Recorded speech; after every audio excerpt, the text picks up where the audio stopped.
Ini jadi pembahasan yang ya sangat panjang sih sebenarnya. Termasuk ada banyak anak IPM yang nggak mau ikut IMM, terus ada anak IMM yang nggak mau lanjut ke pemuda ataupun NA. Begitupun nanti lanjutnya adalah banyak kader-kader NA pemuda yang nggak mau ke PDM. Jadi terus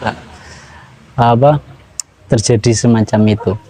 Tapi memang tidak bisa diakui bahwa Ortom atau organisasi otonom di Muhammadiyah itu kan salah satu pilar perkaderan ya. Jadi ada 4 ya pilar perkaderan itu. Yang pertama ini dari Majelis Pendidikan Kader.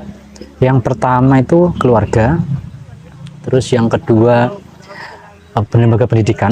Jadi sekolah SD, SMP, SMA, termasuk perguruan tinggi itu sebenarnya tempat yang sangat efektif untuk melakukan perkaderan. Yang ketiga itu Ortom, organisasi otonom. Ortom ada 7 ya. Ada Aisyah itu sebenarnya Ortom khusus ya. Terus Pemuda Muhammadiyah, NA, IMM, IPM, HW dan Tapak Suci, Hizbul Wathan dan Tapak Suci.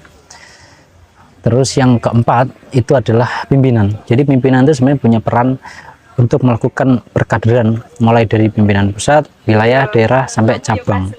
Makanya mungkin kita sering mendengar istilah kader kintil. Kader kintil itu biasanya kan seseorang yang sering diajak untuk ikut pengajian, untuk ikut sekedar ngopi bareng lah gitu. Itu penting juga ya sebagai sarana perkaderan. Kasus anak IPM jadi pelajar lalu kemudian dia ikut mahasiswa dan dia tidak mau IMM, tidak mau ikut IMM, ada 2 kemungkinannya ya.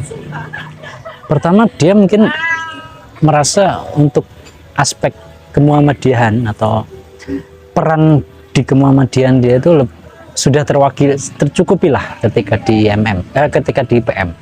Ada yang seperti itu. Makanya dulu waktu saya di IMM ada anak IPM sudah level daerah itu tidak mau ikut IMM karena masuknya komisariat. Dia mau tapi jadi cabang, kan nggak mungkin ya kalau di IMM. Terus mungkin di IPM dia juga masih terus aktif, jadi dari pimpinan daerah, aktif di wilayah, bahkan sampai pusat ya. Seperti Pak Haidar itu kan juga dari IPM, nggak sempat IMM kan. Lalu yang kedua bisa jadi karena perkaderannya kurang oke. Jadi kalau perkaderannya oke itu biasanya hierarkisnya itu jelas. Ya saya tidak menyalahkan karena saya sendiri itu kadang-kadang disuruh untuk gabung ke pemuda itu juga agak mikir-mikir kan. Saya kan bisa masuk majelis atau kan sudah waktu itu sudah di majelis kader, dan bagi saya pengen fokus di situ. Tapi ya karena hierarkis tadi ya tetap mau nggak mau ya. Jadi dari kelihatan agak terpaksa nih gabung ke pemuda sih ya sebagai hierarkis perkaderan.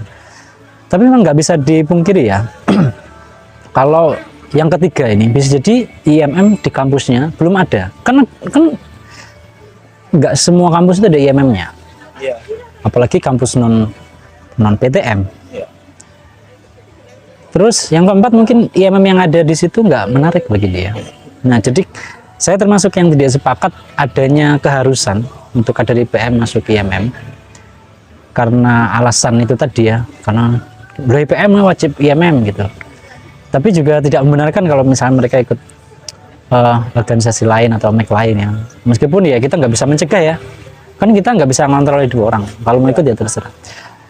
Tapi disinilah sebenarnya tantangan agar IMM itu membuat satu gerakan yang menarik. Kadang-kadang kita nggak pengen ikut itu karena apa sih di situ nggak ada apa-apanya gitu. Baru Mas Tama tiba-tiba udah nggak ada apa-apa gitu. Habis di AD juga nggak ada apa-apanya kan. Mau nggak mau kan hilang satu persatu. Jadi itu tantangannya. Jadi membuat satu konsep gerakan yang menarik itu penting juga, program-programnya gitu.